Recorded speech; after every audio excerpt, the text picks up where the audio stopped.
Hello guys, अगर आप लोग को मेरे वीडियोस पसंद है तो मेरे वीडियोस को लाइक कर दिया, शेयर कर दिया, मेरे चैनल को सब्सक्राइब कर दिया। मार्स से सुप्रीम विलेन के पिछले एपिसोड के एंड में हमने देखा था कि ये जाओ मिंग और यान जाओ जी दोनों लाइब्रेरी से बाहर आ जाते हैं और आने के बाद ऐसा बात किए जा रहे होते हैं। तब हमारे यान जाओ जी बोलने लगता है कि जाओ मिंग, तुम्हें 7 स्टार स्वार्ड के बारे में चिंता करने की कोई भी जरूरत नहीं। तुम जाओ और सारे बुक्स को अच्छी तरह से पढ़ लो, उसके बाद तुम्हें जो भी टेक्निक पसंद आए उसी टेक्निक को सीखो। ये सुने बाद जाओ मिंग बोलने लगता है कि यान जाओ जी, तुम्हारे ये एडवाइस के लिए काफी ज्यादा शुक्रिया, पर अभी के लिए मैं रेड रेनबो सेक्टर के यहाँ पर जा रहा हूँ। वहां पर जाने के बाद अपने बुक्स को अच्छी तरह से पढ़ूंगा। अगर मुझे कोई भी दिक्कत आ गई उस टेक्निक को सीखने में, तब मैं तुम्हारे पास आऊंगा, तब मुझे थोड़ा बहुत बता देना। ये सुनने के बाद यान जाओ ठीक है बोले थे। इसके बाद बोलने लगता है कि ये सारे टेक्निक और सीखने के बारे में एक सेकंड के लिए साइड में रखो, मुझे ये पहले बताओ कि तुम अब रेड रेनबो सेक्टर के पर क्यों जा रहे हो? क्या तुम्हें इतना जल्दी अपना वाइफ की याद आ रही है क्या? ये सुनने के बाद जाओ मिंग बोलने लगता है कि अरे अरे इतना सीधे सीधे मत बोलो, मुझे काफी ज्यादा शर्म आती है। ये सुनने के बाद यान जाओ जी बोलने लगता है इसमें शर्म आने की क्या बात है, वो तुम्हारी वाइफ है ना। ये सुनने के बाद जाओ मिंग बोलने लगता है हाँ तुमने सही बोला, वो मेरा वाइफ है, पर उसे विजिट करे हो मुझे काफी महीना हो गया, तो इसलिए मैं उसे विजिट करने के लिए वहां पर जा रहा हूँ। ये सुनने के बाद यान जाओ जी बोलने लगता है कि ठीक है भाई, गुड लक, तुम वहां पर अच्छी तरह से जाओ, हैप्पी जर्नी। और मैं सीधा सीधा यान जाओ माउंटेन के वहां पर जा रहा हूँ, क्योंकि वहां पर एक लड़की अच्छी तरह से प्रैक्टिस कर रहे हैं, उसी देखने के लिए मैं वहां पर जा रहा हूँ। ठीक है बोल के ये दोनों वहां से अलग हो जाते हैं। इसके बाद ये दोनों अपने अपने अलग रास्ते जा जाते। तब हम देखते हैं यान जाओ जी फाइनली कुछ देर ट्रैवल करने के बाद यान जाओ माउंटेन के यहाँ पर केव के पास आ जाओ। वहां पर आने के बाद ये फंक्शन को देखने के बाद पूछ रहा होता है कि अब आज कैसा लग रहा है तुम्हें? ये सुनने के बाद फंक्शन बोलने लगते हैं हाँ एल्डर फू की वजह से मेरे हालचाल अच्छी तरह से चल रहा है, क्योंकि मेरा थोड़ा थोड़ा करके पूरी तरह सोलर बॉडी रिकवर हुए जा रहा है। उतना नहीं बल्कि मेरे अंदर सोलर पावर थोड़े थोड़े करके आ रहे हैं। और इसके पीछे दो रीजन से, पहला रीजन तुम हो और दूसरा रीजन मेरा मास्टर यानी एल्डर फू है। इसका मतलब ये एल्डर फू इसको अपना डिसेबल बना लिया है। ये लोग ऐसा बात किए जा रहे होते तभी वहां पर एक डिसेबल आ जाते। इसके बाद बोलने लगता है कि सीनियर ब्रदर यान जाओ जी, सीनियर ब्रदर यान जाओ जी फोर्थ प्रिंस पूरी तरह से मुसीबत में पड़ गया। ये सुनने के बाद यान जाओ जी बोलने लगता है कि अबे साले इतना जल्दी वो कैसे मुसीबत में पड़ गया? ये सुनने के बाद डिसेबल बोलने लगता है कि सीनियर ब्रदर इसके बारे में मुझे भी इतनी अच्छी तरह से नहीं पता, बस मुझे इतना पता है कि वो फोर्थ प्रिंस के साथ वो कैंगमैन मॉर्निंग के कुछ डिसेबल फाइट किए जा रहे हैं। और मैं यहाँ पर लिख के बोल सकता हूँ वो दोनों बिल्कुल फ्रेंडली फाइट नहीं कर रहे, बल्कि वो कैंगमैन मॉर्निंग के लोग ये फोर्थ प्रिंस को पूरी तरह से जान से मारने की कोशिश कर रहे हैं। ये सुनने के बाद यान जाओ जो पूछने लगता है कि क्या तुम इसके बारे में और भी ज्यादा बता सकते हो? ये सुनने के बाद डिसेबल बोलने लगता है हाँ मैं बता सकता हूँ। मुझे ये इन्फॉर्मेशन मिली कि जाओ मिंग अपना बीवी को देखने के लिए रेड रेनबो सेक्टर यहाँ पर जा रहा था, पर उसको अचानक ये पता चले कि वो लोग यानी उसकी बीवी इसी माउंटेन के यहाँ पर ट्रेनिंग करने के लिए रेड रेनबो सेक्टर कुछ डिसेबल के साथ। और ये इन्फॉर्मेशन सुनने के बाद fourth Prince red rainbow sector यहाँ पर ना जाकर सीधा अपने बीवी के पास गए, पर अचानक वहां पर काफी सारे कांगमैन सेक्टर डिसेबल आ गए। आने के तुरंत बाद वहां पर सारे चीजों को पूरी तरह से बर्बाद करने लगे। उसके साथ ही रेड रेनबो सेक्टर काफी सारे डिसेबल को जान से मारने लगे। और जब मैं यहाँ पर आ रहा था तब वो फोर्थ प्रिंस और उसके साथ उसका वाइफ दोनों ही फाइट कर रहे थे कांगमैन माउंटेन के डिसेबल के साथ। ये सुनने के बाद यान जाओ जो पूछने लगता है कि क्या तुझे इसके बारे में पता है कि कांगमैन सेक्टर के डिसेबल वहां पर अचानक आकर रेड रेनबो सेक्टर के डिसेबल को क्यों मारने लगे? ये सुनने के बाद डिसेबल बोलने लगता है कि यंग मास्टर हमें इसके बारे में इतना ज्यादा बिल्कुल नहीं पता, बस हमें इतना पता है कि युन जाओलिंग नाम का बंदा थोड़ी सी स्ट्रांग कल्टिवेटर था और उसके पास थोड़ी बहुत आर्मी भी थी, तो इसलिए उसने अपना आर्मी को लेकर सीधा जाकर अपने आसपास वाली एक बड़ी सी फैमिली के अंदर पूरी तरह से अटैक करके उसके पूरी तरह से फैमिली को बर्बाद कर डाला। और मुझे ये इन्फॉर्मेशन मिली कि वो बड़ी सी फैमिली के बीच और ये जाओ मिंग के वाइफ के बीच थोड़ा बहुत रिलेशनशिप थी, तो इसलिए मुझे ऐसा लग रहा है वो जाओलंग नाम का बंदा कैंगमैन माउंटेन के साथ पूरी तरह से हाथ मिला लिया होगा। इसके बाद ये जाओ मिंग की वाइफ यानी जिंग लड़की के ऊपर अटैक करने के लिए आ चुका होगा, पर इससे ज्यादा हमें इसके बारे में कुछ भी नहीं पता। यंग मास्टर अगर आप चाहते हो तो हम इसके बारे में पता करने की कोशिश करते हैं। और ये सारे बात सुनने के बाद हमारे यान जाओ सामने की तरफ बढ़ते हुए बोला होता है नहीं इसकी कोई भी जरूरत नहीं, क्योंकि मैं भी वहां पर जाकर ये सारे चीजों के बारे में चेक करने वाला हूँ। ये बोलने के तुरंत बाद ये अपने मन ही मन सोचने लगता है कि मुझे ऐसा लग रहा है ये जाओ लंग और उसके साथ एक कांगमैन माउंटेन के पीछे का बंदा और कोई नहीं बल्कि ग्रेट सन सेक्टर बंदे है, क्योंकि मुझे ऐसा लग रहा है कि जाओ मिंग के वाइफ के पास सोलर बॉडी है, इसीलिए ग्रेट सन सेक्टर अपना पावर को यूज करके अपना बंदों को यूज करके सारे सोलर बॉडी वाले बंदों को पूरी तरह से जान से मार रही है ये लूना ट्रायल से पहले ही। पर मेरे रहते पर मैं ऐसा सपने भी नहीं होने वाला। और ये सोचने के तुरंत बाद ही तभी यहाँ पे शीश उड़ता है हमारे जाओ मिंग की तरह और उसके वाइफ की तरह। और तब हम देखते हैं वहां पर उसकी वाइफ और वो ही नहीं बल्कि एक लड़की भी खड़ी होती है। और उसे देखने के बाद हमारे जाओ मिंग बोला होता है कि तुम्हें चिंता करने की कोई भी जरूरत नहीं, हमारे यहाँ पर रहते पर में कोई भी तुम्हें छू भी नहीं पाया, तो इसलिए हमारे पास ही हमेशा रहना। और तभी हम जाओ मिंग की वाइफ की तरफ देखते हैं, इसका नाम जिंग यूंजी होता है और ये भी उस लड़के से बोला होता है हाँ तुम हमेशा हमारे साथ ही रहना और अभी के लिए हमसे दूर जाने की कोशिश भी मत करना। पर वो सारे कांगमैन से ट्रेड डिसेबल आगे की तरफ बढ़े जा रहे होते हैं। तब में उतने में वहां पर एक बड़ा सा अटैक आ जाए, तो आने के तुरंत बाद वो सारे डिसेबल के ऊपर लग जाती है। इसकी वजह से वो सारे डिसेबल पूरी तरह हवा में उड़ने लगते हैं। और तब हम देखते हैं वो अटैक करने वाला बंदा और कोई नहीं बल्कि हमारा यान जाओ होता है। और वहां पर आने के बाद चिल्ला के बोलने लगता है कि किस कमीने की हिम्मत हुई यहाँ पर आकर गुआंचे मॉडर्न के एक डिसेबल को यानी जाओ मिंग को और उसकी फैमिली को चोट पहुंचाने की कोशिश करने की, क्या तुम लोगों को मारना है क्या? और तभी हम देखते हैं वहां पर हो सिंह नाम का एक कांगमैन डिसेबल होता है और वो चिल्ला के बोलने लगता है कि ये तुम्हारे गुआचा माउंटेन का नहीं बल्कि योंजा माउंटेन है, तो इसलिए यहाँ पर आकर ओवर एक्शन करके वापस जिंदा जाने की हिम्मत भी मत करना, क्योंकि हम लोग यहाँ पर तुम्हें जान से मार डालेंगे। और वैसे भी हम यहाँ पर तुम्हारे गुआचा माउंटेन के डिसेबल जाओमिंग के लिए नहीं बल्कि उसके वाइफ के लिए आए हैं, तो इसे चुपचाप उस वाइफ को यहाँ पर छोड़ के जाओ, तब हम तुम लोगों के जान बख्शने के बारे में सोचेंगे, वरना हम तुम लोगों को जान से पूरी तरह से मार डालेंगे। यहाँ पर ये सुनने के बाद यान जाओ जो बोलने लगता है कि बहुत अच्छा, तुमने मुझे एक बढ़िया ऑफर दिया, पर उससे भी बढ़िया ऑफर मैं तुम्हें अब देने वाला हूँ, और वो ऑफर है कि मेरे बात मानो और अपने गांगमैन सेक्ट के सारे डिसेबल को पूरी तरह से अपने खुद की हाथों से जान से मार डालो, तब मैं तुम्हारी जान बख्श दूंगा, वरना तू भी आगे जाकर बाकी गांगमैन डिसेबल जैसा पूरी तरह से मेरे हाथ में मरने वाले हो। ये सुनने के बाद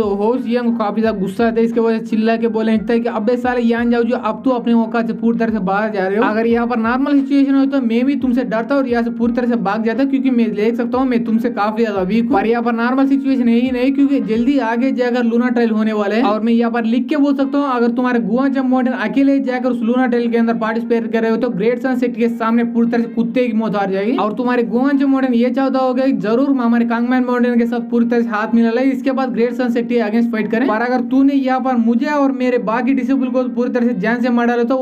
तब तुम्हारे गुआचा माउंटेन अकेला हो जाएगा लूना ट्रायल के अंदर, तो इसलिए इसके बारे में थोड़ा सोच समझ के डिसीजन ले लो, क्योंकि अगर ऐसा हो गया तो तुम्हारे गुआचा माउंटेन तुम्हें जबरदस्ती धक्के मार के बाहर निकाल दिया जाएगा अपने सेक्शन। ये सुनने के बाद हमारे यान जाओ जी बोले तो हाँ तूने सही कहा, अगर तुम्हारे कांगमैन माउंटेन और गुआचा माउंटेन दोनों हाथ मिला लेते तो उसके बाद हम ग्रेट सन सेक्ट को आसानी से हरा सकते हैं। और सारे बात सुनने के बाद ये होश यांग अपने मनी में सोचने लगता है कि ये बंदा इतना बुद्धू निकल गया है कि ये बंदा मेरे बातों में इतना आसानी से आ गया, अब मुझे इससे डरने की कोई भी जरूरत नहीं, और यहाँ पर मेरा काम भी आसानी से हो जाएगा, तब मुझे प्रमोशन भी मिला जाएगा हमारे सेक्ट के अंदर। ये बंदा ये सोच ही रहे होते तभी हमारे यान जो तुरंत अपने स्टोरेज बैग के अंदर से एक तलवार को उठा लेता है, इसके बाद एक जोरदार के सारे लोगों के ऊपर कर देता है, और उसके साथ साथ अपना स्पिरिट ड्रैगन को भी बाहर बुला लेता है। इसके बाद इसको ऑर्डर देने लगता है कि वहां पर वो सारे कांगमैन डिसेबल को पूरी तरह से जान से मार डालो, एक भी बंदे को छोड़ना भी मत। और ये देखने के तुरंत बाद ये होशंग पूरी तरह से हिल जाते हैं, इसके बाद अपने चारों ओर एक डिफेंसिव शील्ड को बना लेता है अपने एनर्जी को यूज करके, और इसके बाद हमारे यान जाओ फिर से इसके शील्ड के ऊपर अटैक करते हुए बोला होता है अबे सारे क्या तुझे सच में लगता है कि मेरे जैसे गुआचा माउंटेन तेरे जैसे कांगमैन माउंटेन जैसे नल्ले सेक्ट के साथ मिला ले, ऐसा सपने भी नहीं बोला, इसीलिए मर, ये बोल के इसके शील्ड के ऊपर एक जोरदार अटैक किए जा रहा होता है। ये सुनने के बाद होशंग और भी ज्यादा जोर से चिल्लाने लगता है, इसके बाद बोलने लगता है कि अबे अबे साले क्या तुझे पूरी तरह से पागल हो गया है, क्योंकि अगर ग्लूना ट्रायल के अंदर हमारे साथ हाथ मिला ले तो तुम्हारा बैंड पूरी तरह से बढ़ सकती है। ये सुने तुरंत बाद हमारे यान जो 7 स्टार स्वॉर्ड मेथड को यूज कर लेते हैं, इसके बाद बोलने लगते हैं कि अबे साले अगर हम दोनों सेक्ट यहाँ पर हाथ मिला लेते तब भी तुम वहां पर जाने के बाद तुम्हारे कांगमैन माउंटेन डिसेबल हमारे गुआचा माउंटेन के डिसेबल को पूरी तरह से धोखा देंगे, और धोखा देने के बाद या तो तुम डिसेबल सारे मिलकर लूना इनको अपना बनाने की पूरी कोशिश करेगी, या तो तुम ग्रेट सन सेक्ट के डिसेबल के साथ पूरी तरह से हाथ मिला लेगी, तो इसीलिए यहाँ पर तुम्हारे सेक्ट के साथ हाथ मिलाने के मतलब अपने पैर के ऊपर खुद ही कोराली मारना है। और ये बोलने के तुरंत बाद वो अपना टेक्निक को यूज करके वो शील्ड को पूरी तरह से बर्बाद करके रख देता है। इसे देखने के बाद ये बंदा पूरी तरह चौंक जाता है। इसके बाद ये तभी हमारी एपिसोड यहीं पर खत्म हो जाती है। अगर आप लोगों को मेरे वीडियोस पसंद आए तो मेरे वीडियोस को लाइक कर दे, शेयर कर दे, मेरे चैनल को सब्सक्राइब कर दे। Thanks for watching guys.